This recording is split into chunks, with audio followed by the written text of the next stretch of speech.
Picture this. A brand new teacher standing in her empty classroom, tears streaming down her face as she stares at her bare ring finger, the precious family heirloom that connected her to her deployed husband now gone, stolen by the very students she was trying to help. But here's the thing about Emma Rodriguez that those cocky teenagers didn't know. She wasn't just any teacher. She was a former state Taekwondo champion who'd been holding back her true power for months. When those bullies pushed her past her breaking point, they unleashed a force that would leave them sprawled on the gymnasium floor, begging for mercy while the entire school watched in stunned silence. This isn't just a story about theft or revenge. This is about what happens when you mess with the wrong person on the worst possible day. Before we jump back in, tell us where you're tuning in from. And if this story touches you, make sure you're subscribed, because tomorrow I've saved something extra special for you. The October morning air in Maplewood, Colorado, carried that crisp bite that made everyone reach for their coffee a little earlier and their jackets a little tighter. Against the backdrop of the Rocky Mountains, Maplewood High School stood like a beacon of suburban normalcy, its red brick facade and perfectly manicured lawns suggesting a place where learning happened peacefully and students respected their teachers. If only the reality matched the postcard-perfect exterior. Emma Rodriguez pulled her Honda Civic into the faculty parking lot at exactly 7:15, the same time she'd arrived every morning for the past 6 weeks since starting her position as the new English literature teacher. At 26, she carried herself with a quiet confidence that came from years of discipline and training, though none of her colleagues or students knew about her background yet. Her dark hair was pulled back in a simple ponytail, and she wore the kind of professional but approachable outfit that marked her as someone trying to find her place in the established hierarchy of high school politics. The ring on her finger caught the morning sunlight as she gathered her lesson plans and coffee mug from the passenger seat. It wasn't flashy or expensive looking, just a vintage sapphire engagement ring paired with a simple gold wedding band. But to Emma, it represented everything that mattered. The engagement ring had belonged to her grandmother, passed down through 3 generations of Rodriguez women who'd weathered their own storms and emerged stronger. Her husband David had proposed with it 8 months ago, just before his deployment to Germany with the Army Corps of Engineers. The wedding band was newer, still carrying the weight of promises made just before he'd shipped out. Emma touched the rings unconsciously as she walked toward the main entrance, a habit she'd developed during the lonely evenings in their small apartment. David's deployment was scheduled to last another 10 months. And these rings were her tangible connection to him across the thousands of miles and 7-hour time difference. They'd video called the night before, his pixelated face on her laptop screen as he'd encouraged her through another day of finding her footing at Maplewood High. The school's interior buzzed with the familiar chaos of teenagers arriving for another day. Lockers slammed, sneakers squeaked against polished floors, and conversations flowed in that particular mixture of excitement and dread that defined high school mornings. Emma had grown to love this energy, even when it overwhelmed her. She'd entered teaching because she believed in the power of literature to change lives, to help young people see beyond their immediate circumstances and imagine bigger possibilities for themselves. Her classroom, 2B, sat at the end of the English wing, with large windows that overlooked the school's courtyard. Emma had spent hours arranging and rearranging the desks, trying to create an environment that felt both structured and welcoming. Posters of famous authors lined the walls, and she'd created a small library corner with comfortable chairs where students could read during free periods. Everything about the space reflected her hope that this could be a place where real learning happened. The first few weeks had been promising. Her freshman and sophomore classes responded well to her enthusiasm, and even some of the quieter juniors had started participating in discussions about the novels they were reading. But her 6th period advanced English literature class, filled primarily with seniors, presented a different challenge entirely. That's where she'd encountered Tyler Brennan and his crew. Tyler was the kind of student who walked into a room and immediately claimed ownership of it. At 17, he already carried himself with the swagger of someone who'd never faced real consequences for his actions. His sandy brown hair was always perfectly styled, and he wore his lacrosse jersey with the casual confidence of someone who knew it opened doors for him. More importantly, Tyler understood the social ecosystem of Maplewood High better than most adults, including some teachers who should have known better. The lacrosse team at Maplewood High wasn't just a sports program. It was a pipeline to elite colleges and a ticket to local celebrity status. Tyler's father owned the largest car dealership in town, and his mother served on the school board. This combination of athletic talent, family wealth, and social connections had created a young man who believed rules applied to other people. His grades were decent enough to keep him eligible for sports, but Emma had quickly noticed that his essays showed signs of outside help, and his participation in class discussions revealed a shallow understanding of the material they were covering. Ashley Chen served as Tyler's lieutenant in their social hierarchy. She was undeniably intelligent, probably the smartest student in their advanced English class when she chose to apply herself. Her parents were both doctors, and she'd grown up with the kind of privileges that made her assume the world would bend to accommodate her desires. Ashley's real talent lay in social manipulation. She could craft an Instagram post that would destroy someone's reputation or orchestrate a group project in a way that left one person doing all the work while everyone else claimed credit. Her relationship with Tyler wasn't romantic love so much as a strategic alliance between two people who recognized each other's power. Jordan Mitchell played the role of class clown, but his humor had a cruel edge that made Emma increasingly uncomfortable. He was the one who filmed the spontaneous moments that became viral content, always ready with his phone when something interesting happened. Jordan's jokes often came at the expense of quieter students, and he had a gift for pushing boundaries just far enough to create chaos without technically breaking rules that would result in serious punishment.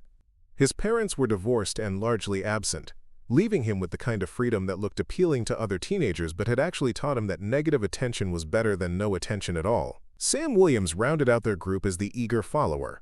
She was newer to Maplewood, having moved to town the previous year when her father's job relocated their family. Sam was desperate to belong somewhere, and attaching herself to Tyler's group seemed like the fastest path to social security.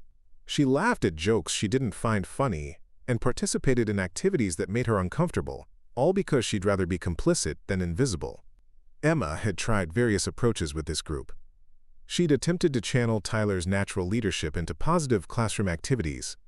She'd given Ashley independent research projects that might challenge her intellectually. She'd tried to redirect Jordan's energy into creative writing exercises that could use his sense of humor constructively. With Sam, she'd offered extra help and encouragement, hoping to build the girl's confidence so she wouldn't feel dependent on the others for her identity. Nothing had worked particularly well. The group continued to operate as a unit, undermining her authority in subtle ways that were difficult to address directly. They would exchange meaningful looks during her lessons, whisper just loudly enough to be distracting but not loudly enough to be clearly disruptive, and generally create an atmosphere of disrespect that affected the entire class dynamic. Other teachers had warned Emma about Tyler's group during her first week. Kevin Torres, the veteran math teacher who'd become her unofficial mentor, had pulled her aside after a faculty meeting to share what he'd learned in his 15 years at Maplewood High. "These kids come from families with influence," he'd said. "They're not necessarily bad kids, but they've learned they can get away with more than most. The key is choosing your battles carefully and documenting everything." Lisa Park, Emma's college friend who taught biology at Maplewood, had been more direct in her assessment. "Tyler's been coasting on charm and family connections since middle school," she'd explained over dinner one evening. "Ashley's brilliant but has never had to work for anything.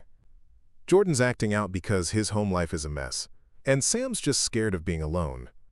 The problem is they've created this little ecosystem where they enable each other's worst impulses."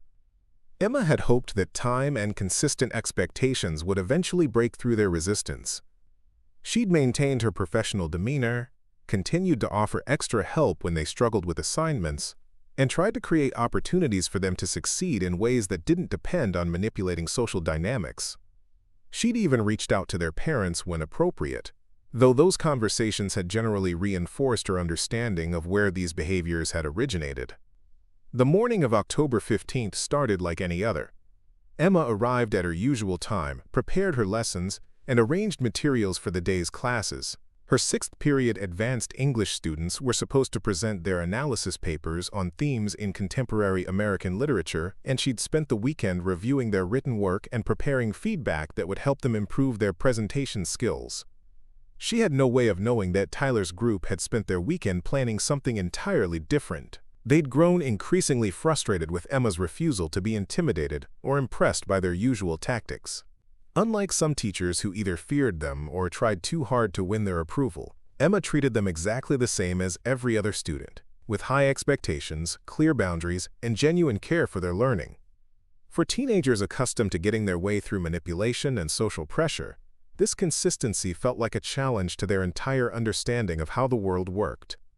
As Emma arranged handouts on her desk and wrote the day's agenda on the whiteboard, she had no idea that her wedding rings would soon become the center of a confrontation that would change everything about her time at Maplewood High. The precious symbols of her marriage to David, the tangible connection to her deployed husband, and the family heirloom that linked her to generations of strong women, all of it was about to become a weapon in a battle she'd never wanted to fight. The students began filing into her classroom at the start of 6th period, chattering about weekend plans and upcoming assignments. Emma smiled and greeted them as they entered, still holding on to her belief that every day offered a new opportunity to reach them, to help them discover something meaningful in the literature they were studying together. She had no way of knowing that some of her students had already decided this would be the day they finally broke through her professional composure and discovered what lay beneath her carefully maintained exterior. The social architecture of Maplewood High School operated on unwritten rules that had been established over decades, passed down from one generation of students to the next like some kind of tribal knowledge. Preparing and narrating this story took us a lot of time, so if you are enjoying it, subscribe to our channel. It means a lot to us.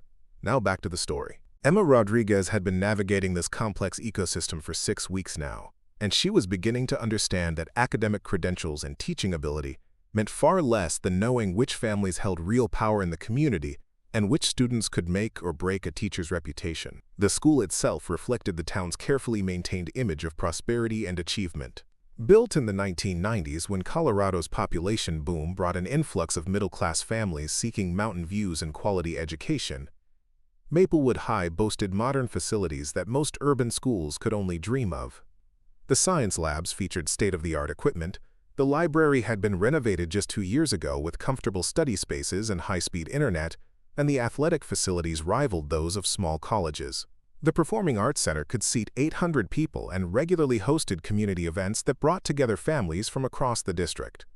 Walking through the hallways during passing periods, Emma often felt like an anthropologist studying a foreign culture. The students moved in clearly defined groups, each with their own territories and social codes. The athletes dominated the main corridor near the gymnasium, their leather jackets and team bags marking them as the school's unofficial royalty. The academic overachievers claimed tables near the library, their conversations revolving around advanced placement classes and college applications.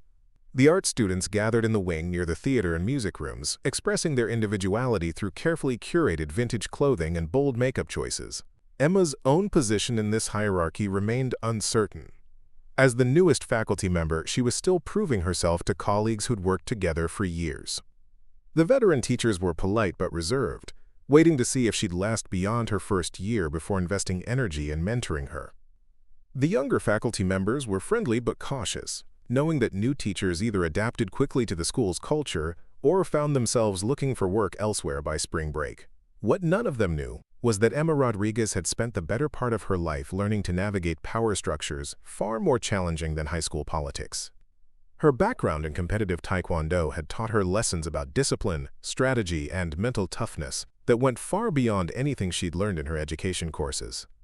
From the age of 8, she'd trained 6 days a week at Master Kim's Academy in Denver, where her natural athleticism and fierce determination had quickly set her apart from other students. Taekwondo had become Emma's sanctuary during a childhood marked by her parents' messy divorce and her mother's struggle to establish financial stability as a single parent. While other kids were dealing with family drama through rebellion or withdrawal, Emma channeled her energy into perfecting her kicks, learning forms, and competing in tournaments across the western United States. The discipline required for martial arts training had spilled over into every aspect of her life, teaching her to set goals, work methodically toward achieving them, and maintain focus even when circumstances became difficult. By high school, Emma was competing at the national level, traveling to tournaments in different states, and training with some of the most respected instructors in the country. Her specialty was sparring, where her combination of speed, power, and tactical intelligence made her a formidable opponent, despite her relatively small stature. She learned to read body language, anticipate attacks, and respond with precision strikes that could end matches in seconds. More importantly, she'd developed the kind of mental control that allowed her to remain calm under pressure while calculating her next move. Her college years at the University of Colorado had been the pinnacle of her competitive career. As captain of the university's Taekwondo team, she'd led them to 3 consecutive national championships while maintaining a perfect grade point average in her English literature program. The combination of academic and athletic excellence had earned her respect from professors and teammates alike, but it had also required a level of time management and self-discipline that most people couldn't sustain long-term. The decision to step away from competitive martial arts after graduation hadn't been easy. Emma loved the sport and knew she had the potential to compete internationally if she'd chosen to pursue that path.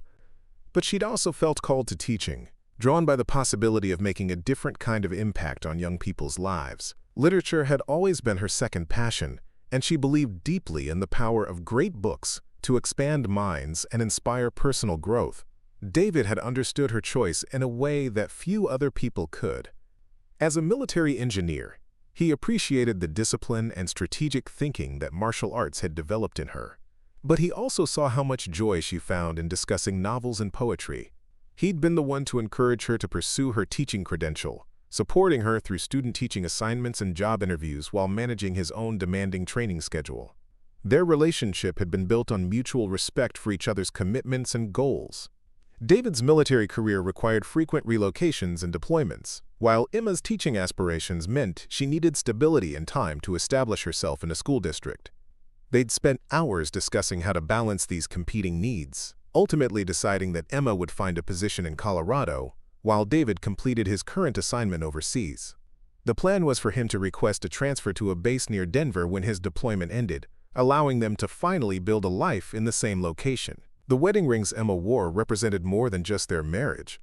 They symbolized a partnership between 2 people who'd both learned to excel in demanding, disciplined environments. David's proposal had come during one of her tournament competitions, where he'd waited until after her final match to present her grandmother's ring. The timing had been perfect. Emma, at her peak performance, surrounded by the sport that had shaped her character, receiving a symbol of their shared future. Now, 6 weeks into her first teaching position, Emma was discovering that the skills she'd developed through years of martial arts training were surprisingly relevant to classroom management and student relationships.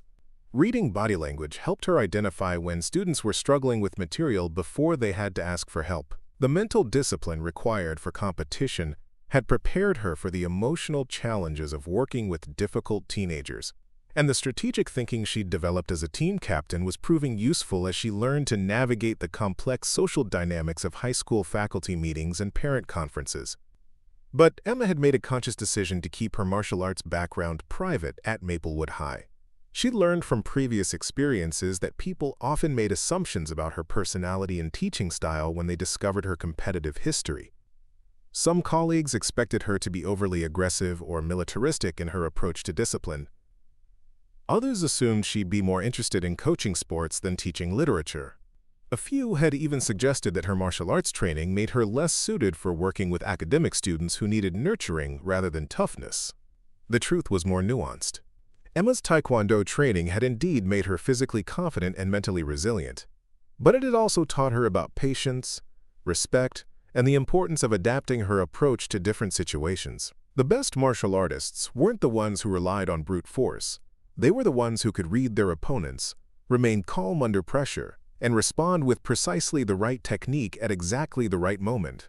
These skills were serving her well in her interactions with Tyler, Brennan's group, though they didn't realize it yet. Emma had immediately recognized the dynamics at play in her 6th period class. Tyler's need to maintain dominance, Ashley's strategic intelligence, Jordan's desperate attention-seeking, and Sam's fear-based compliance. She'd dealt with similar personality types in tournament settings, where psychological intimidation was often as important as physical technique. The difference was that in martial arts competitions, the rules were clear, and the consequences for poor behavior were immediate. At Maplewood High, the social hierarchies were more complex, and the power structures weren't always obvious. Emma was still learning which battles were worth fighting, and which ones were better handled through indirect approaches. Kevin Torres had become her most valuable resource for understanding these unwritten rules. During their informal mentoring sessions, usually held over coffee in the faculty lounge before school started. He'd shared insights about family dynamics, community politics, and administrative expectations that weren't covered in any teacher training program. Kevin had grown up in Maplewood himself, graduating from the same high school where he now taught, which gave him an insider's perspective on how things really worked. Tyler's family situation was more complicated than it appeared on the surface, Kevin had explained. His father's car dealership was successful, but it was also highly leveraged and dependent on maintaining relationships with local banks and suppliers. His mother's position on the school board was partly about genuine concern for education and partly about protecting her family's business interests. Tyler himself was under enormous pressure to earn a lacrosse scholarship to an elite college, both because his parents expected it and because the family's financial situation might not support full tuition payments. Ashley's parents presented a different kind of challenge. As successful physicians, they had both the financial resources and professional status to make life difficult for teachers who crossed their daughter. They were also genuinely invested in Ashley's academic success, but their approach to problem-solving usually involved applying pressure to authority figures rather than addressing their daughter's behavior directly. They'd been known to demand meetings with principals, threaten to involve the superintendent, and even suggest that teachers who couldn't handle their daughter might not be qualified for their positions. Jordan's situation was perhaps the most troubling. His parents' divorce had been acrimonious and public, involving accusations of infidelity and financial misconduct that had dominated local gossip for months. Neither parent had emerged from the process particularly well, and Jordan had essentially been left to raise himself while they focused on their own legal and personal battles. His disruptive behavior at school was clearly a cry for attention, but addressing it effectively would require more support than any individual teacher could provide. Sam's family was still adjusting to life in Maplewood after relocating from the East Coast. Her father's job as a regional manager for a national corporation paid well enough to afford a house in one of the better neighborhoods, but the family hadn't yet established the social connections that would give Sam confidence in her own identity. Attaching herself to Tyler's group was a survival strategy, even though it required her to participate in behaviors that clearly made her uncomfortable. Understanding these dynamics helped Emma approach each student more effectively, but it also highlighted the complexity of her position. She couldn't simply treat them as individuals. She had to consider how her interactions with each one would affect the group dynamic and how the group's behavior would influence other students in the class. Every assignment, every disciplinary decision, and every conversation had the potential to either reinforce or challenge the existing power structures. Emma's classroom had become a testing ground for these competing forces. Her approach to teaching literature emphasized critical thinking, open discussion, and personal reflection, all of which threatened Tyler's group's preference for surface-level engagement and social positioning. When she asked students to analyze the motivations of characters in the novels they were reading, she was essentially asking them to develop the same kind of psychological insight that might make them question their own behaviors. The advanced English curriculum at Maplewood High was designed to prepare students for college-level work, which meant Emma had significant freedom to choose texts and design assignments that would challenge her students intellectually. She'd selected novels and short stories that dealt with themes of identity, power, and social justice, hoping to create opportunities for meaningful discussions about how these issues played out in contemporary society. So far, the results had been mixed. Some students embraced the opportunity to engage with complex ideas and connect literature to their own experiences. Others, particularly Tyler's group, seemed to view every assignment as either an obstacle to overcome with minimal effort or an opportunity to demonstrate their cleverness in ways that didn't require genuine intellectual engagement. The tension had been building gradually over the past few weeks. Tyler had submitted essays that were technically proficient but showed little evidence of original thinking or deep engagement with the material. Ashley had participated in class discussions, but primarily to show off her knowledge rather than to explore ideas collaboratively. Jordan had used creative writing assignments as opportunities to craft stories that were deliberately provocative or inappropriate, pushing boundaries to see how Emma would respond. Sam's approach was different, but equally problematic. She consistently produced work that met basic requirements, but showed no evidence of personal investment or creative thinking.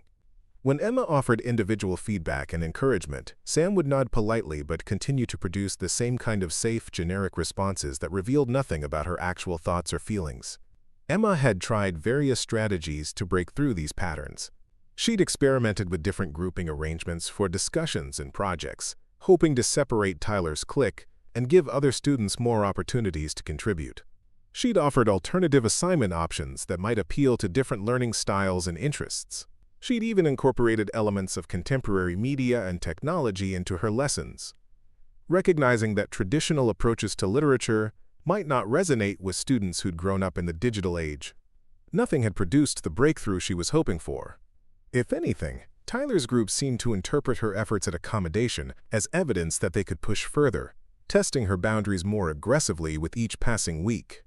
Their behavior hadn't crossed any lines that would justify administrative intervention, but it was creating an atmosphere in the classroom that made learning difficult for everyone. The other students in the advanced English class were clearly aware of the dynamics at play. Some had learned to stay quiet during discussions, not wanting to draw attention that might make them targets for Tyler's group's social manipulation. Others had begun to model their behavior on what they observed, adopting similar attitudes of casual disrespect and academic disengagement. Emma found herself spending increasing amounts of time trying to manage these social dynamics rather than focusing on teaching literature. She'd catch herself analyzing every interaction, wondering if her responses were reinforcing problematic behaviors or creating new opportunities for disruption. The joy she'd felt during her first weeks at Maplewood High, when she'd believed she could make a real difference in her students' lives, was gradually being replaced by frustration and self-doubt. The irony wasn't lost on her. In Taekwondo competitions, she'd faced opponents who were faster, stronger, and more experienced, but she'd never felt as challenged as she did by a group of teenagers who were testing her authority through passive-aggressive behavior and social manipulation. The skills that had made her successful in martial arts, directness, decisive action, and clear consequences, didn't translate easily to a classroom environment where relationships mattered more than victory, and where the wrong response could have consequences that extended far beyond the immediate situation. What Emma didn't yet realize was that her restraint and professionalism were actually building towards something much more significant than she could have imagined. Tyler's group had grown accustomed to getting reactions from teachers, either through intimidation or charm. Emma's consistent refusal to be manipulated was creating a kind of pressure that would eventually require release. They were planning something that would force her to respond in ways that revealed who she really was beneath her carefully maintained professional exterior. The wedding rings that represented her connection to David and her family's legacy were about to become the catalyst for a confrontation that would change everything about her time at Maplewood High School. Emma's relationship with David Rodriguez had begun in the most unlikely of circumstances during a campus emergency drill at the University of Colorado when she was a senior and he was completing his engineering degree through an Army ROTC program. She'd been rushing between the library and her dorm room when the siren started wailing, indicating that all students needed to report to designated safety areas immediately. The drill was supposed to test the university's response to various emergency scenarios, and everyone was required to remain in their assigned locations until the all-clear signal was given. Emma found herself in the Student Union building, along with several hundred other people, all crowded into the main atrium and growing increasingly restless as the minutes ticked by. She'd claimed a spot near one of the large windows where she could continue reading for her upcoming literature exam, but the noise level made concentration impossible. That's when she noticed the young man in military fatigue sitting across from her, calmly working through what appeared to be complex engineering calculations, despite the chaos around them. David's focus was absolute. While other students complained about the inconvenience, checked their phones obsessively, or tried to start conversations with anyone within earshot, he seemed completely absorbed in his work. Emma found herself watching him, impressed by his ability to maintain concentration under less than ideal circumstances. When he finally looked up and caught her staring, instead of being embarrassed, she'd simply asked what he was working on. The conversation that followed lasted the remaining 2 hours of the emergency drill. David explained that he was designing theoretical solutions to infrastructure problems that military engineers might encounter in deployment situations. Emma shared her own academic interests, describing her thesis project on war literature and how different authors had portrayed the psychological impact of combat on soldiers. They discovered a shared fascination with the ways people responded to pressure and adversity, though they approached these questions from very different academic perspectives. What struck Emma most about David during that first conversation was his thoughtfulness. He didn't just answer her questions. He asked follow-up questions that showed he was genuinely interested in her ideas. When she mentioned her background in Taekwondo, he didn't make the typical jokes or assumptions that most people offered. Instead, he asked thoughtful questions about the mental discipline required for competitive martial arts and how that translated to other areas of her life. David's own background was equally impressive. He'd grown up in a military family, moving frequently during his childhood, as his father's Air Force career took them to bases across the country and overseas. Rather than finding this lifestyle disruptive, David had learned to adapt quickly to new environments and appreciate the diverse perspectives that came from living in different communities. His decision to pursue military service himself wasn't driven by family tradition so much as a genuine desire to use his engineering skills in service of something larger than personal success. Their relationship developed slowly over the months that followed. Both were focused on demanding academic programs and had learned to be selective about how they spent their limited free time. But they found themselves seeking each other out for study sessions, campus events, and long conversations that stretched into the early morning hours. Emma appreciated David's steady presence and analytical approach to problem-solving, while David was drawn to Emma's passionate engagement with literature and her fierce competitive spirit. The first time David attended one of Emma's Taekwondo tournaments, she was nervous about how he would react to seeing her in competition. Some people found martial arts competitions difficult to watch, especially when they involved someone they cared about. But David had been fascinated by the strategic elements of the sport, asking detailed questions about scoring systems, technique requirements, and the mental preparation required for high-level competition. More importantly, he understood the discipline and sacrifice that Emma's success required. When she had to wake up at 5 in the morning for training sessions, he would bring her coffee and encourage her to get the rest she needed. When she had to travel to tournaments on weekends, he would help her prepare by drilling her on forms or holding practice targets. He never made her feel guilty about the time and energy that martial arts demanded, recognizing that her commitment to excellence in this area was part of what made her exceptional in everything else she pursued. Their engagement had been planned around both of their career timelines. David knew that his military service would require frequent relocations and potential deployments, while Emma was committed to beginning her teaching career. They'd spent countless hours discussing how to make a long-distance relationship work, researching military spouse support programs, and planning for a future when they could finally settle in the same location permanently. The engagement ring that David had chosen carried deep significance beyond its monetary value. Emma's grandmother, Rosa Rodriguez, had immigrated to Colorado from Mexico in the 1940s with little more than her sewing skills and fierce determination to build a better life for her family. The sapphire ring had been a gift from Emma's grandfather after he'd saved enough money from his job at the railroad to buy something beautiful for the woman who'd sacrificed so much to support his dreams of American citizenship. Rosa had worn the ring through decades of hard work, raising 5 children while taking in sewing and cleaning work to supplement the family income. She'd passed it down to Emma's mother, Maria, who'd worn it during her own marriage and eventual divorce. When Emma's parents' relationship ended, Maria had carefully stored the ring away, telling her daughter that it would be hers when she found someone worthy of the Rodriguez family legacy. David's request to use the ring for his proposal had been a significant moment in his relationship with Emma's family. Maria had been protective of her daughter's heart, having seen how military relationships could strain under the pressure of deployments and relocations. But David's respectful approach to asking for the ring, combined with his obvious devotion to Emma, had convinced Maria that he understood the responsibility he was accepting, along with her daughter's love. The wedding itself had been small and intimate, held just 6 weeks before David's scheduled deployment. They'd chosen to marry at the small Catholic church where Emma's grandmother had worshipped for 40 years, surrounded by family members who'd watched Emma grow from a determined little girl into an accomplished young woman. The ceremony had been conducted in both English and Spanish, honoring the family's cultural heritage while acknowledging the new chapter that Emma and David were beginning together.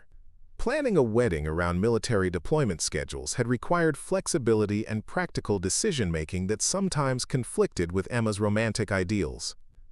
They'd had to coordinate leave time, travel arrangements, and family schedules around dates that could change without notice due to military requirements.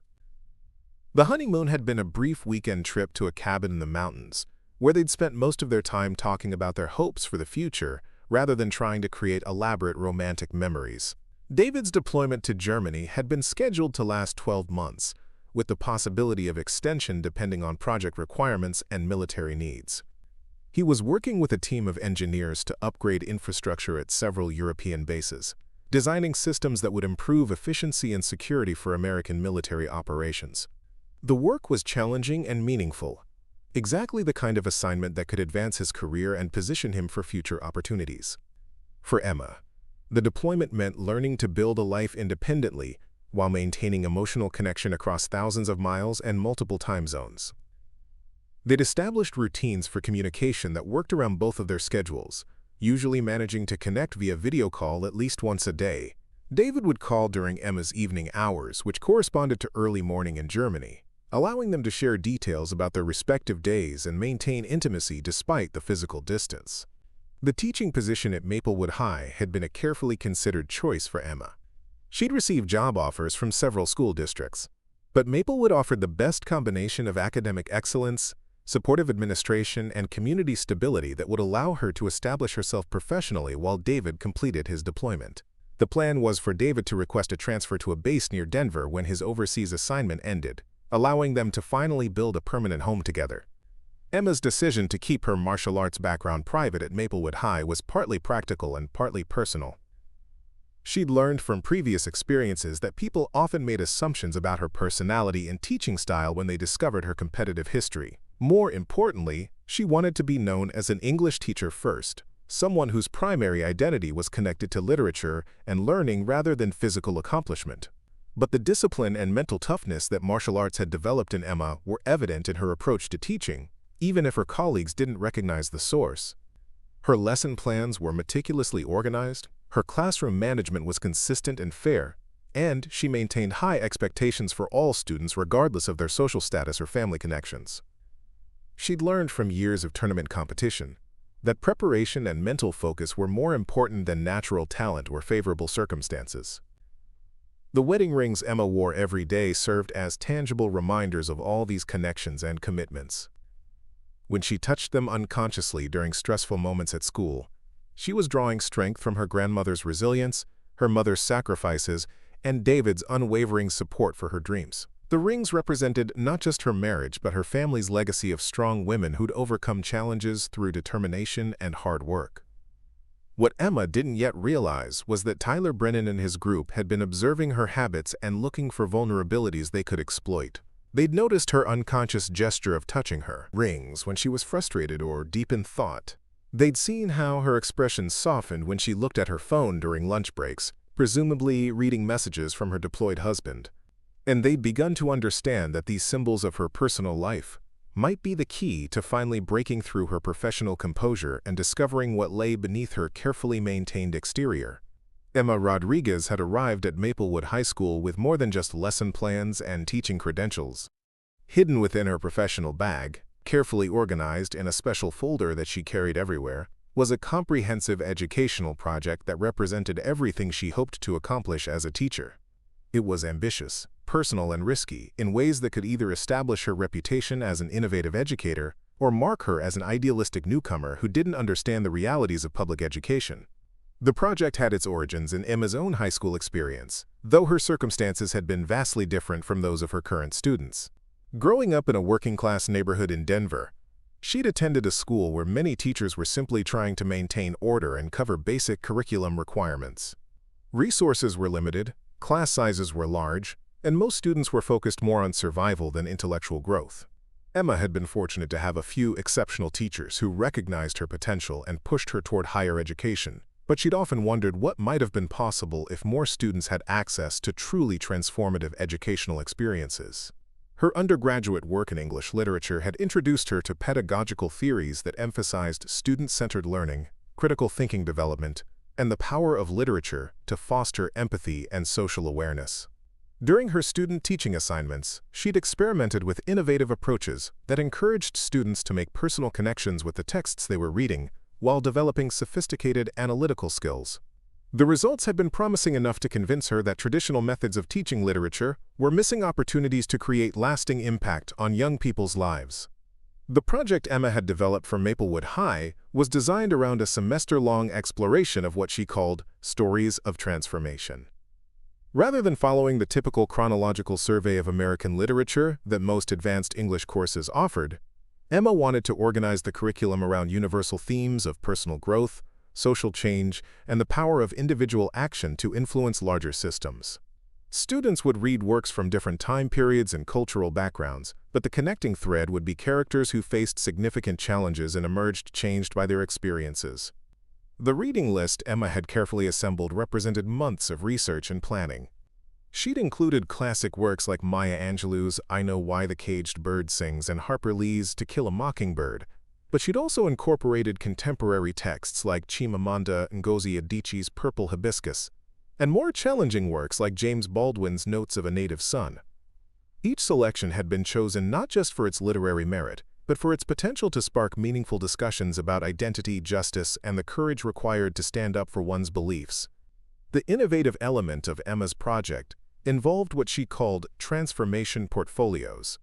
Instead of traditional research papers and standardized tests, students would document their own intellectual and emotional journey throughout the semester. They would write reflective essays connecting themes from the literature to current events, personal experiences, and their own evolving understanding of complex social issues. They would create multimedia presentations exploring how the authors they studied had used their voices to advocate for change. Most ambitiously, they would identify a problem in their own community and develop a proposal for addressing it, using the literature as inspiration for thinking about how individuals could make a difference. Emma believed that this approach would accomplish several goals simultaneously. Students would develop stronger critical thinking skills by making connections across different texts and time periods. They would improve their writing abilities through regular reflection and revision. They would gain confidence in their own voices by sharing their perspectives in class discussions and presentations. Most importantly, they would begin to see literature not as a collection of dusty classics to be memorized for tests, but as a living conversation about human experience that they were qualified to join. The project also included a service learning component that would connect classroom learning to real-world action. Students would partner with local organizations to address issues they'd identified through their reading and research. Some might work with literacy programs for younger children, while others might participate in environmental cleanup efforts or support services for elderly community members. The goal was to help students understand that education was not just about personal advancement, but about developing the knowledge and skills necessary to contribute positively to society. Emma had spent countless hours during the summer before starting at Maplewood High, developing assessment rubrics, creating supplementary materials, and reaching out to community organizations that might be willing to partner with her students. She'd researched grant opportunities that might provide funding for field trips, guest speakers, and special projects. She'd even contacted several of the authors whose works were included in her curriculum, hoping to arrange virtual visits that would allow students to engage directly with contemporary writers. The administrative approval process for implementing such a comprehensive curricular change had been more complex than Emma had anticipated. While Maplewood High prided itself on academic excellence and innovative teaching methods, there were legitimate concerns about standardized testing requirements, parent expectations, and the need to ensure that students would be adequately prepared for college-level work. Emma had spent weeks revising her proposal, providing additional documentation about learning outcomes, and addressing questions from department heads and district administrators. The breakthrough had come when she'd been able to demonstrate how her project aligned with state standards and college readiness requirements, while offering something more engaging than traditional approaches. She presented data from other schools that had implemented similar programs, showing improved student engagement, higher standardized test scores, and increased college enrollment rates. More persuasively, she'd explained how the project would help Maplewood High stand out in an increasingly competitive educational landscape, where parents were looking for schools that offered truly exceptional opportunities for their children. Principal Janet Walsh had been cautiously supportive, recognizing that Emma's project had the potential to enhance the school's reputation while addressing some of the engagement issues that teachers had been reporting in advanced courses. Students were arriving at Maplewood High with strong test-taking skills and impressive transcripts, but many seemed to lack genuine intellectual curiosity or the ability to think critically about complex issues. If Emma's approach could help develop these qualities while maintaining academic rigor, it would benefit not just her students but the school's overall educational mission. The approval had come with certain conditions and expectations. Emma would need to document student progress carefully, providing regular reports to administrators about how the project was affecting learning outcomes. She would need to maintain open communication with parents, ensuring that they understood the educational goals and felt confident that their children were receiving appropriate preparation for college admission. Most importantly, she would need to be prepared to modify or abandon the project if it became clear that students weren't thriving under this approach. Emma had accepted these conditions eagerly, confident that her careful planning and genuine passion for the work would overcome any obstacles that might arise. She developed detailed contingency plans for different scenarios, created multiple assessment options to accommodate different learning styles, and established relationships with mentor teachers who could provide guidance when challenges emerged. She'd even arranged for regular consultation with education professors from her graduate program who could offer objective feedback about the project's effectiveness. The first few weeks of implementation had been promising. Students in her other classes had responded positively to scaled-back versions of her innovative approaches, and even her advanced English students had shown initial enthusiasm for the idea of connecting literature to contemporary issues. Emma had been careful to introduce the more challenging elements of the curriculum gradually, building trust and comfort, before asking students to engage in the kind of deep reflection and critical analysis that the project required. But Tyler Brennan's group had presented unexpected complications that Emma hadn't fully anticipated in her planning. While she'd prepared for students who might resist academic challenges or struggle with the emotional demands of the literature, she hadn't adequately considered how social dynamics and power struggles might interfere with the learning community she was trying to create. Tyler's need to maintain dominance, Ashley's intellectual arrogance, Jordan's attention-seeking behavior, and Sam's insecurity were creating obstacles that went beyond simple academic resistance. The problem wasn't that these students lacked the ability to engage with challenging material. Ashley, in particular, had demonstrated sophisticated analytical skills when she chose to apply herself. Tyler's natural leadership abilities could have been tremendous assets in group discussions and collaborative projects. Even Jordan's creativity and humor could have enhanced classroom dynamics if channeled productively. But their commitment to maintaining existing social hierarchies was preventing them from taking the intellectual risks that Emma's project required. Emma had tried various strategies to address these dynamics without abandoning her educational goals. She'd experimented with different grouping arrangements, hoping to create opportunities for genuine collaboration while minimizing opportunities for social manipulation. She'd offered alternative assignment options that might appeal to different interests and learning preferences.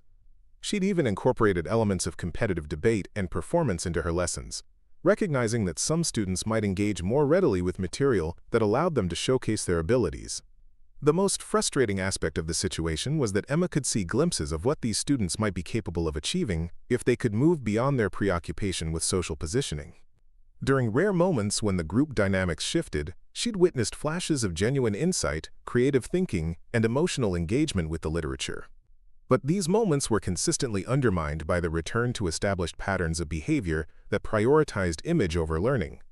Emma's investment in the Transformation Portfolios project went far beyond professional ambition or career advancement.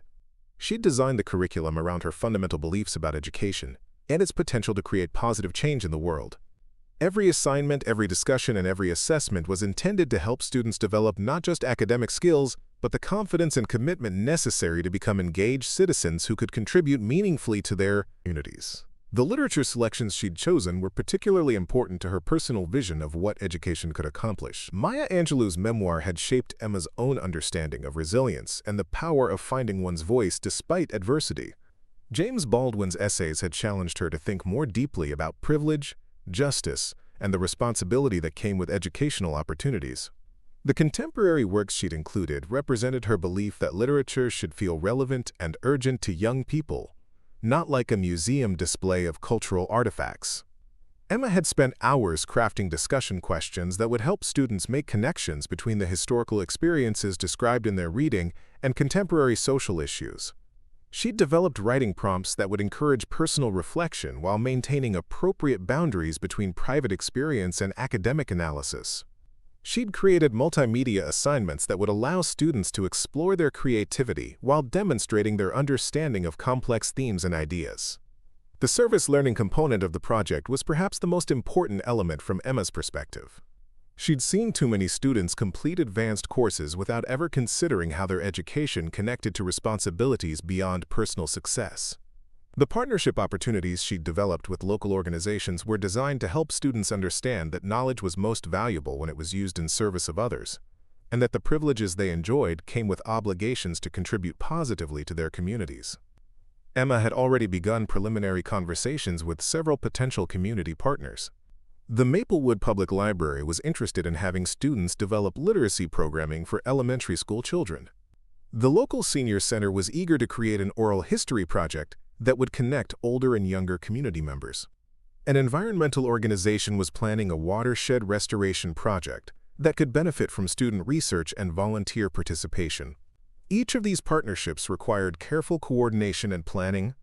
Emma needed to ensure that students would have meaningful roles that went beyond simple volunteer work, while also guaranteeing that community organizations would benefit genuinely from student participation.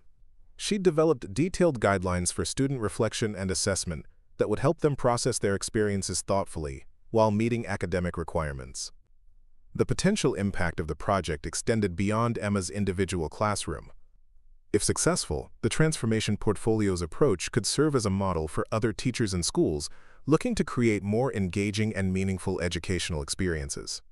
Emma had already been invited to present her preliminary findings at a regional education conference the following spring, and several colleagues from other districts had expressed interest in adapting her methods for their own curriculums. But none of these larger possibilities would matter if Emma couldn't successfully navigate the immediate challenges in her 6th period advanced English class.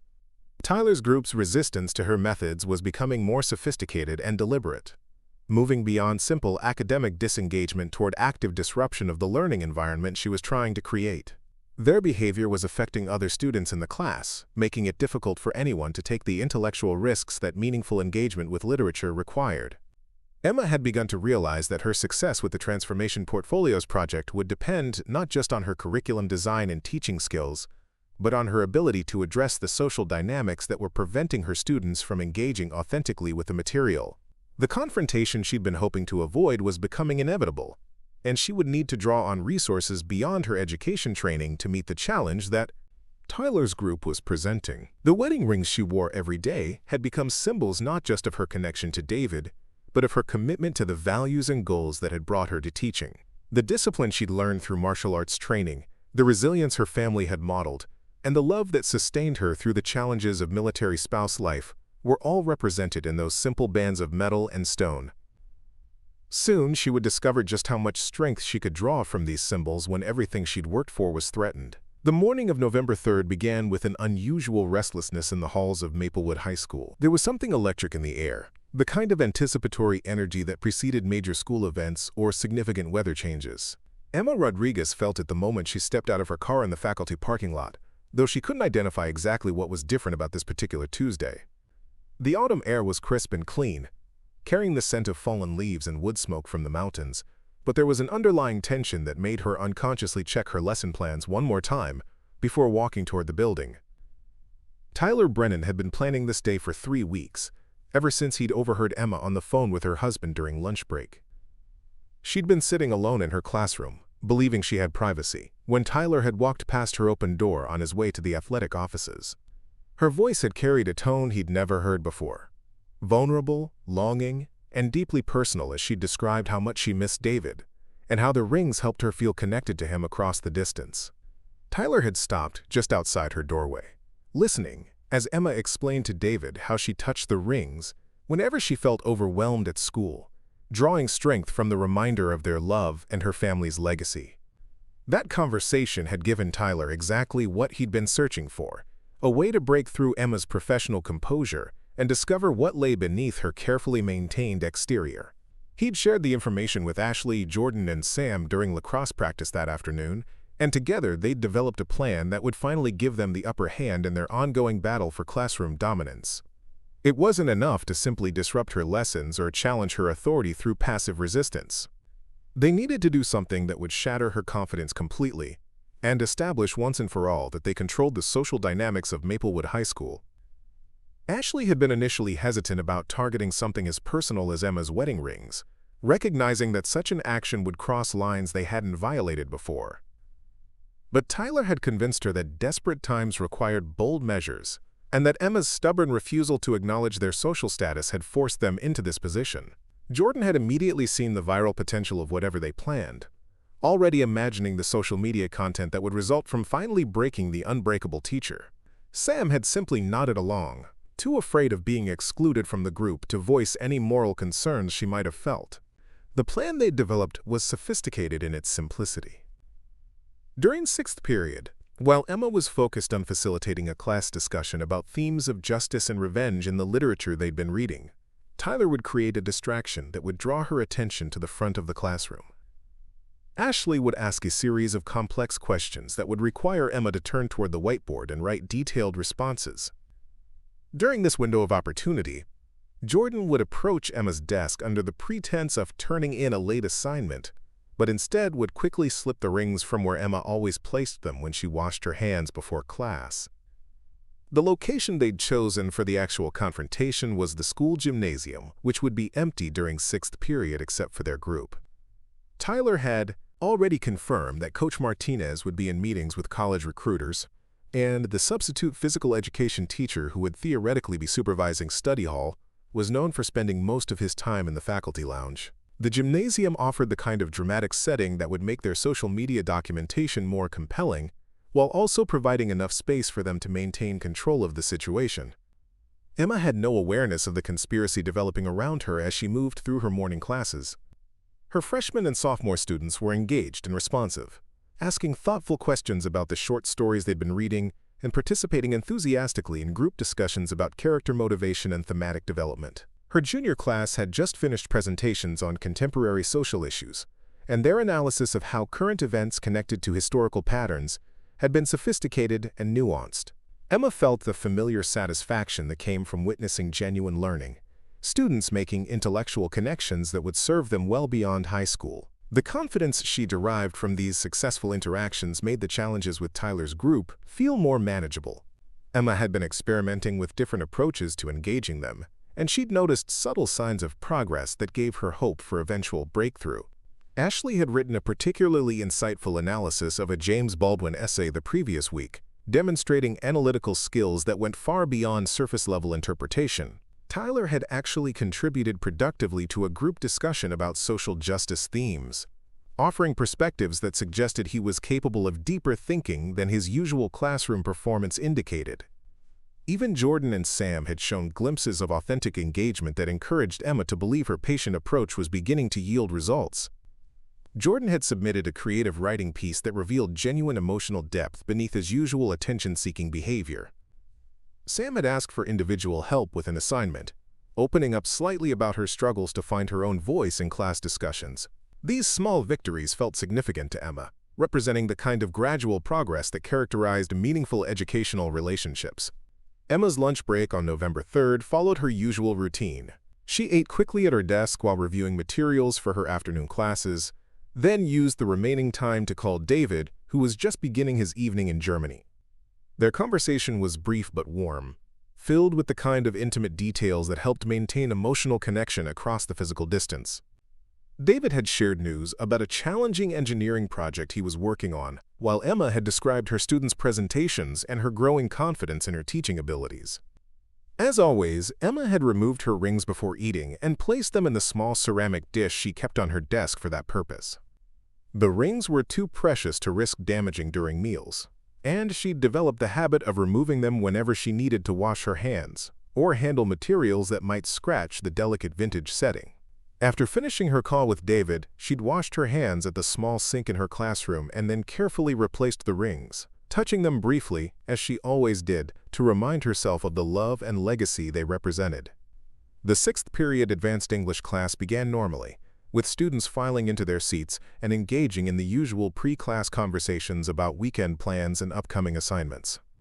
Emma had prepared a discussion focused on the theme of personal transformation in the literature they'd been reading, hoping to connect their analysis of fictional characters to their own understanding of growth and change. She'd arranged the desks in a circle to encourage more interactive dialogue, and had prepared discussion questions that would challenge students to think critically about the relationships between individual action and social change. Tyler, Ashley, Jordan, and Sam took their usual seats, but Emma noticed a subtle difference in their energy that she couldn't quite identify. They seemed more alert than usual, more focused on her movements, and less interested in their typical side conversations and social positioning. Emma interpreted this increased attention as a positive sign, believing that her patient efforts to engage them were finally beginning to produce results. The discussion began with Emma asking students to consider how the protagonists in their recent readings had responded to injustice and whether their methods had been effective in creating meaningful change. Several students offered thoughtful responses, drawing connections between historical examples and contemporary social movements. Emma felt encouraged by the quality of the conversation and began to relax into the kind of teaching rhythm that made her feel most confident and effective. Ashley raised her hand with what appeared to be a sophisticated question about the relationship between individual courage and systemic change, asking Emma to elaborate on specific examples from the texts they'd studied. Emma moved to the whiteboard to create a visual diagram showing how different authors had portrayed the connection between personal transformation and social progress. She became absorbed in developing a comprehensive response, writing detailed notes and drawing connecting lines between different concepts. While Emma's attention was focused on the whiteboard, Tyler implemented the first phase of their plan by dropping his textbook loudly enough to create a momentary distraction. Emma glanced back toward the sound but continued writing when she saw that Tyler was simply retrieving his book from the floor. This brief moment of divided attention was exactly what Jordan needed to approach Emma's desk, under the pretense of turning in an assignment that was supposedly late. Jordan moved smoothly and quietly, his actions masked by the ongoing class discussion and Emma's focus on the whiteboard. He'd practiced the motion dozens of times, knowing that he would have only seconds to locate the rings and slip them into his pocket without being noticed by Emma or the other students in the class. The ceramic dish where Emma kept her rings was exactly where Tyler had said it would be, and Jordan was able to complete the theft in less than 10 seconds before returning to his seat, with no one apparently aware of what had transpired. Emma continued the class discussion for another 20 minutes, gradually becoming aware that something felt different about the group dynamic but unable to identify exactly what had changed. Tyler's group seemed simultaneously more engaged and more restless, participating in the conversation with unusual enthusiasm, while also displaying a kind of nervous energy that Emma found unsettling. When she finally returned to her desk to collect materials for the next activity, she didn't immediately notice that her rings were missing from their usual location. The realization came when Emma automatically reached to touch her rings during a brief pause in the lesson planning, only to find her finger bare. Her stomach immediately dropped as she looked down at her empty ring finger, then quickly scanned her desk area for the rings she was certain she'd placed in their usual spot. The ceramic dish was empty, and a frantic search of the immediate area revealed no sign of the precious jewelry that connected her to David and her family's legacy. Emma's professional composure began to crack as the full implications of the missing rings registered. These weren't just valuable pieces of jewelry that could be replaced with insurance money. The engagement ring had been her grandmother's, irreplaceable not just because of its vintage craftsmanship, but because of the family history it represented. The wedding band was the symbol of promises made to David before his deployment, the physical reminder of their love that had sustained her through months of separation and uncertainty. The silence that fell over the classroom was immediate and profound as students recognized that something significant had happened. Emma's face had gone pale, and her hands were trembling slightly as she continued searching through papers and materials on her desk. Her breathing had become shallow and rapid, and when she finally looked up at her students, there was a vulnerability in her expression that none of them had ever seen before. Tyler's group exchanged quick glances, communicating silently about the success of their plan while maintaining expressions of innocent confusion that matched their classmates' apparent bewilderment. Ashley asked if everything was all right, her voice carrying exactly the right tone of concerned student worried about her teacher's sudden distress. Jordan offered to help search for whatever Emma had lost, while Sam simply stared with wide eyes that could have indicated either genuine shock or carefully performed surprise. Emma's voice was unsteady when she finally addressed the class, asking if anyone had seen her wedding rings or noticed anything unusual around her desk. The question hung in the air for several long seconds before students began shaking their heads and offering suggestions about where the rings might have gone. Someone suggested that they might have fallen behind the desk or gotten mixed in with papers. Another student wondered if Emma might have left them in the faculty restroom or forgotten them at home that morning. But Emma knew with absolute certainty that she'd placed the rings in their usual location after lunch, and the growing suspicion in her mind was confirmed by the subtle behavioral cues she was beginning to notice in Tyler's group. Their expressions were too carefully neutral, their offers of help too eager, and their questions too precisely focused on redirecting attention away from the possibility of theft.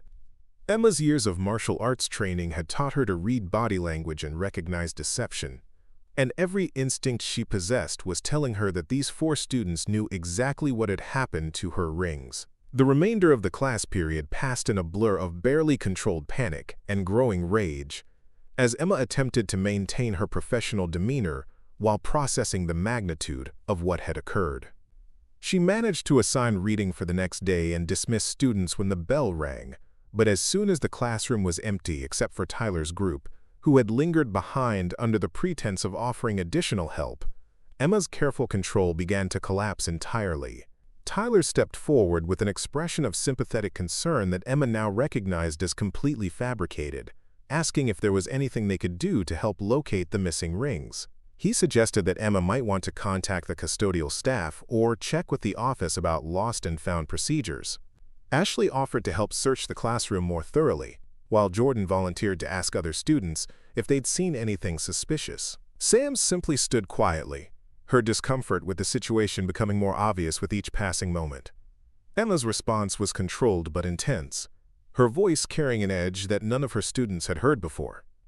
She thanked them for their concern but indicated that she would handle the situation herself, clearly dismissing them from her classroom. But instead of leaving immediately, Tyler made a comment about how unfortunate it was that such valuable jewelry had gone missing, and how Emma would probably never see those rings again given how easy it would be for someone to dispose of them outside of school. The casual cruelty of Tyler's observation, combined with the obvious satisfaction in his voice, finally pushed Emma past the point of professional restraint.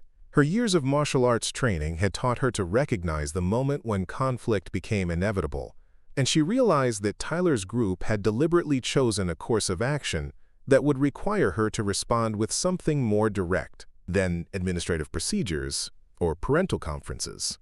Emma's voice was deadly quiet when she spoke again, asking Tyler directly if he was suggesting that someone had stolen her rings and might dispose of them as if they were worthless trinkets rather than irreplaceable family heirlooms. The question was phrased as a request for clarification, but everyone in the room understood that it was actually an accusation and a challenge.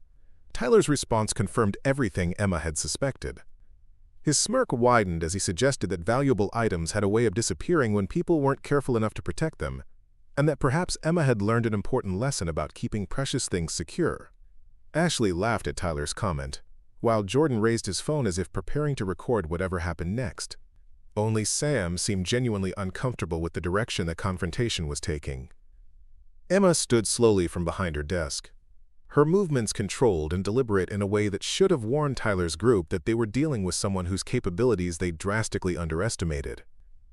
Her voice remained quiet but carried an unmistakable authority as she informed them that they would all be accompanying her to the gymnasium, where they would return her rings and explain their actions without the protection of witnesses or administrators who might be inclined to minimize the seriousness of what they'd done. Tyler's initial reaction was to laugh and refuse, pointing out that Emma had no authority to compel them to go anywhere or do anything outside of regular classroom activities. He reminded her that he was 18 years old, and therefore legally an adult who could leave school property whenever he chose. Ashley joined in by suggesting that Emma's accusations were inappropriate and potentially actionable, threatening to contact her parents and the school board if Emma continued to harass them without evidence. But Emma's response made it clear that she was no longer operating within the normal parameters of teacher-student relationships.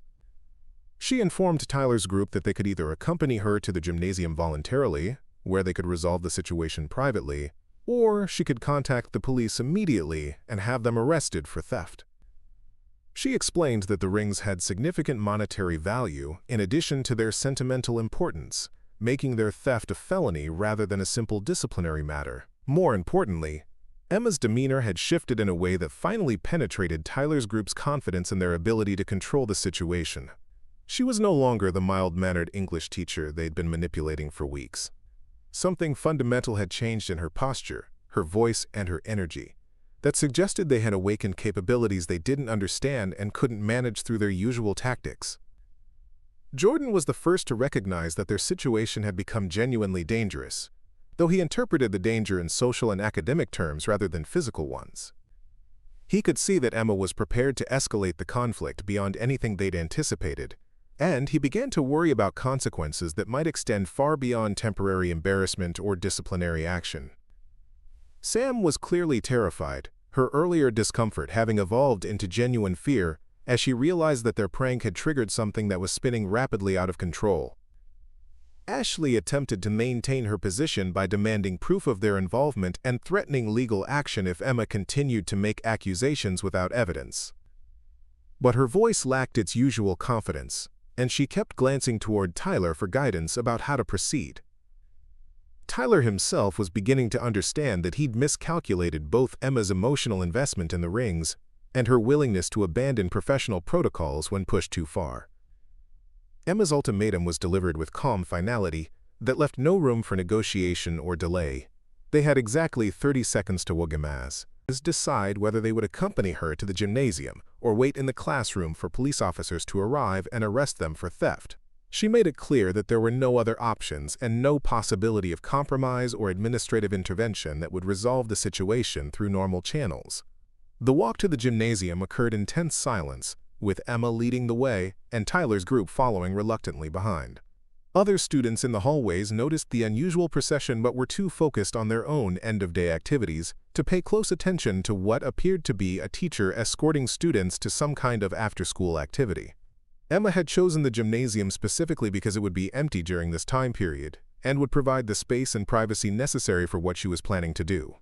The gymnasium at Maplewood High School was a modern facility that could accommodate multiple sporting events simultaneously, with retractable bleachers, professional quality lighting, and acoustics designed to contain sound within the space. During the day, it was a hub of athletic activity and school spirit, but in the late afternoon, it became a vast, empty space that amplified every sound and movement. Emma's footsteps echoed as she walked to the center of the polished wooden floor, then turned to face Tyler's group with an expression that none of them had ever seen before. Tyler made one final attempt to assert control over the situation by demanding to know what Emma thought she was going to accomplish by bringing them to the gymnasium. He pointed out that she still had no proof of their involvement in the missing rings, and that her behavior was becoming increasingly erratic and potentially actionable. He threatened to report her to Principal Walsh and suggested that her obvious emotional instability made her unfit for her teaching position. Emma's response was to remove her blazer and fold it carefully, placing it on the floor beside her. The action was methodical and deliberate, carried out with the kind of focused preparation that suggested she was getting ready for physical activity rather than continued verbal confrontation. Tyler's group watched with growing confusion and concern as Emma began stretching her arms and shoulders, loosening muscles that had been constrained by professional clothing and comportment for months. Ashley was the first to vocalize what they were all beginning to suspect, asking Emma directly what she was planning to do and whether she realized that any physical contact with students would result in immediate termination and possible criminal charges. Emma's smile in response was small and cold, carrying none of the warmth and patience that had characterized her classroom demeanor. She explained that she was simply preparing to recover her stolen property and that what happened next would depend entirely on their willingness to cooperate. Jordan attempted to defuse the situation by claiming that the entire thing had been a harmless prank and offering to return the rings immediately if Emma would agree to forget the whole incident. But Emma's response made it clear that the time for negotiation had passed. She informed them that theft was theft regardless of the perpetrator's stated intentions, and that their obvious premeditation and coordination made their actions particularly serious. Sam finally broke under the pressure, pulling the rings from Jordan's pocket and holding them out toward Emma while tearfully apologizing for her participation in the scheme. But Emma made no move to accept the rings, instead instructing Sam to place them on the floor halfway between their current positions. She explained that she would retrieve her property herself, but only after Tyler's group had learned the same lesson about consequences that they had been so eager to teach her. Tyler's final attempt at maintaining control involved threatening to physically overpower Emma if she tried to do anything that he perceived as an attack. He was 6 inches taller than Emma and outweighed her by at least 40 pounds, and he'd never encountered a situation where his physical advantages hadn't been sufficient to intimidate anyone who challenged him. His years of lacrosse training had given him confidence in his athletic abilities, and he couldn't imagine that a literature teacher posed any genuine physical threat to his well-being. Emma's response was to assume a fighting stance that immediately revealed capabilities that none of Tyler's group had suspected. Her feet were positioned precisely, her weight distributed evenly, and her hands were held in guard positions that demonstrated years of formal martial arts training.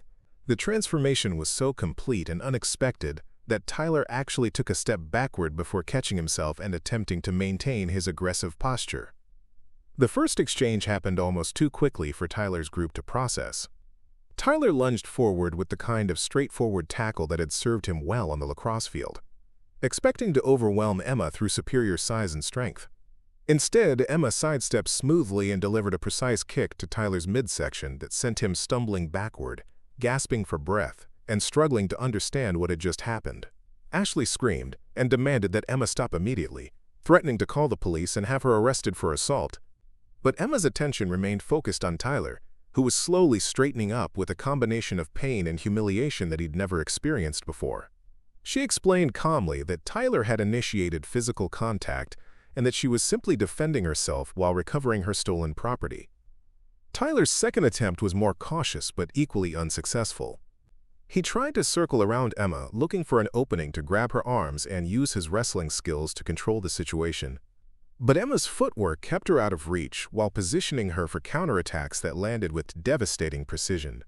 A spinning kick caught Tyler in the ribs, doubling him over, while a follow-up technique sent him sprawling across the gymnasium floor.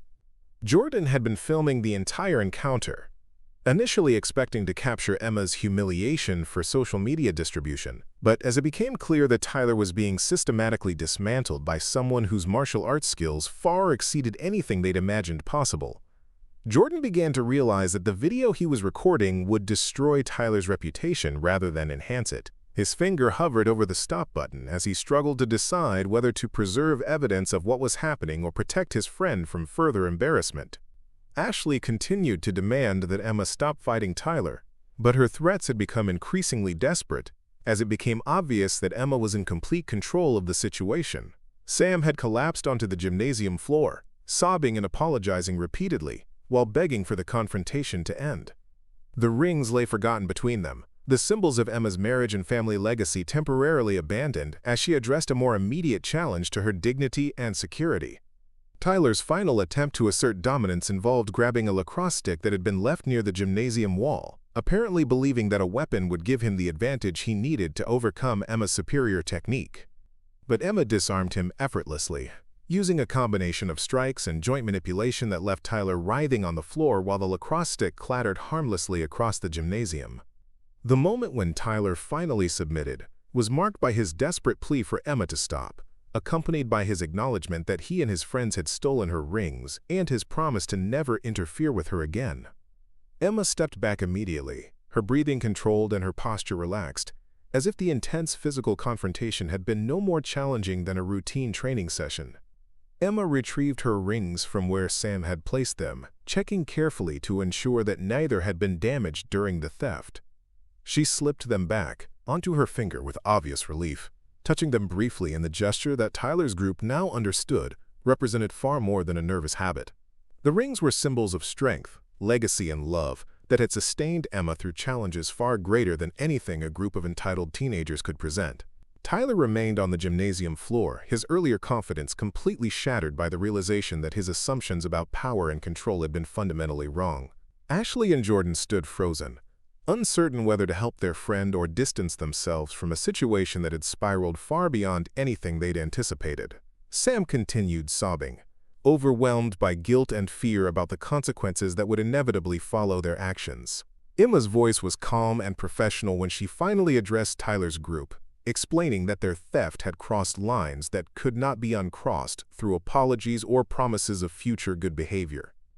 She informed them that she would be contacting their parents, the school administration, and law enforcement to ensure that appropriate consequences followed their actions. She made it clear that their previous social status and family connections would not protect them from the legal and academic ramifications of their choices. The video that Jordan had recorded would eventually become crucial evidence in the disciplinary proceedings that followed, though not in the way that Tyler's group had originally intended. Instead of documenting Emma's humiliation, the footage showed a teacher defending herself against students who had stolen her property and then initiated physical violence when confronted about their theft. The martial arts skills that Emma had displayed would be viewed by administrators and law enforcement as proportional self-defense rather than excessive force. Principal Walsh's response to the incident was swift and decisive. Tyler, Ashley, and Jordan were suspended immediately pending a full investigation, while Sam received a lesser penalty in recognition of her cooperation and obvious remorse. The lacrosse team's hopes for a state championship were effectively ended when Tyler was permanently removed from the roster, and Ashley's plans for early admission to an elite college were derailed by the criminal charges that resulted from the theft. Emma's handling of the situation was praised by both the school district and law enforcement officials, who recognized that she had shown remarkable restraint given the personal nature of the attack and the value of the stolen property. Her martial arts background, which she had kept private for professional reasons, was now viewed as an asset that had enabled her to resolve a dangerous situation without causing serious injury to students who had clearly intended to harm her.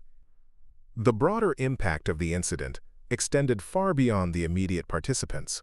Other students at Maplewood High School learned that their new English teacher possessed capabilities that commanded genuine respect, and the classroom environment in all of Emma's classes improved dramatically as word spread about what had happened in the gymnasium.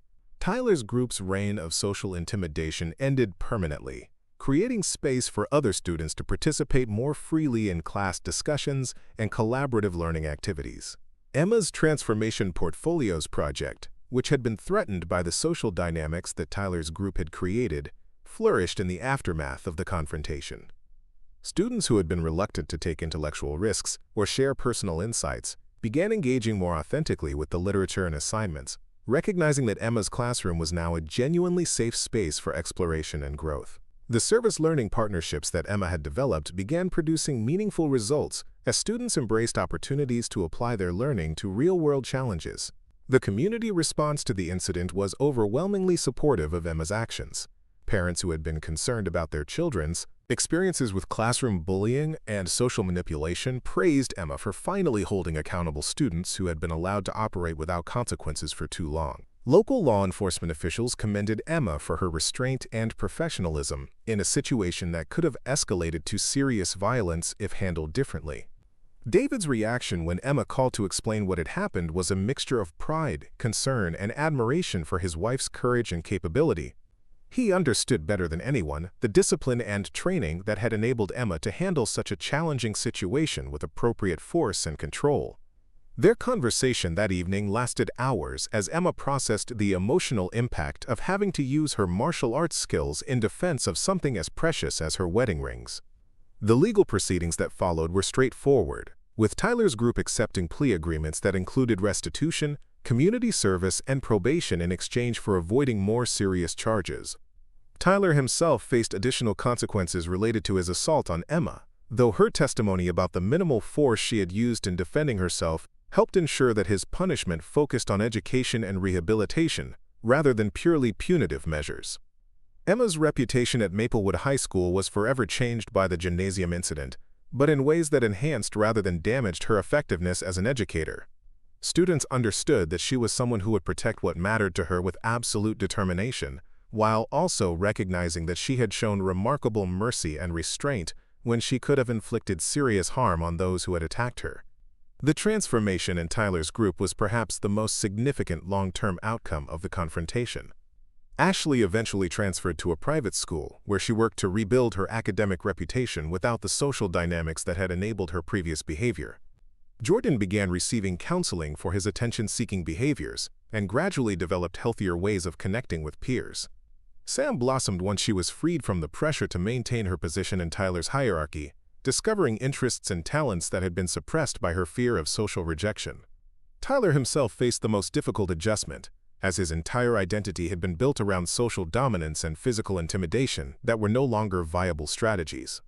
The humiliation of being defeated so decisively by someone he had underestimated forced him to reconsider fundamental assumptions about strength, respect, and power that had guided his behavior since childhood. His eventual growth into a more thoughtful and empathetic young man would take years of hard work and honest self-reflection. Emma's wedding rings resumed their place as symbols of love, legacy, and strength, but they now carried additional meaning related to her willingness to fight for what mattered most to her. The brief period when they had been stolen had reminded her of their irreplaceable value, not just as family heirlooms or symbols of her marriage to David, but as tangible connections to her own identity and values. The remainder of Emma's first year at Maplewood High School proceeded smoothly, with her classroom becoming known as a place where genuine learning happened and where all students were expected to treat each other with respect and dignity. Her Transformation Portfolios project exceeded all expectations, producing student work that demonstrated sophisticated critical thinking, authentic personal growth, and meaningful community engagement. Emma's presentation at the Regional Education Conference the following spring drew standing ovations and resulted in multiple invitations to share her methods with other schools and districts. The incident in the gymnasium was mentioned only briefly, as an example of how teachers sometimes needed to draw on unexpected resources when conventional approaches proved insufficient for addressing serious behavioral challenges. David's return from deployment the following summer allowed Emma to finally share the full details of her first year of teaching, including the confrontation that had revealed capabilities she had hoped never to need in an educational setting. Their reunion was made even more meaningful by the knowledge that Emma had successfully protected not just her rings, but the values and commitments they represented during the most challenging period of their marriage. The legacy of Emma Rodriguez's first year at Maplewood High School extended far beyond her individual classroom or even her school district. Her story became part of local folklore, a reminder that strength comes in many forms and that respect must be earned through character rather than demanded through intimidation. The balance she had achieved between compassion and firmness, patience and decisive action, became a model for other educators facing similar challenges in their own schools and communities. Years later, when former students reflected on their time in Emma's classroom, they would remember not just the literature they had studied or the writing skills they had developed, but the lesson they had learned about courage, consequences, and the importance of standing up for what matters most. The rings that had been briefly stolen and dramatically recovered had become symbols of much more than marriage or family heritage. They represented the kind of strength that comes from knowing who you are and being willing to defend your values when they are threatened. Up next, you've got two more standout stories right on your screen. If this one hit the mark, you won't want to pass these up. Just click and check them out.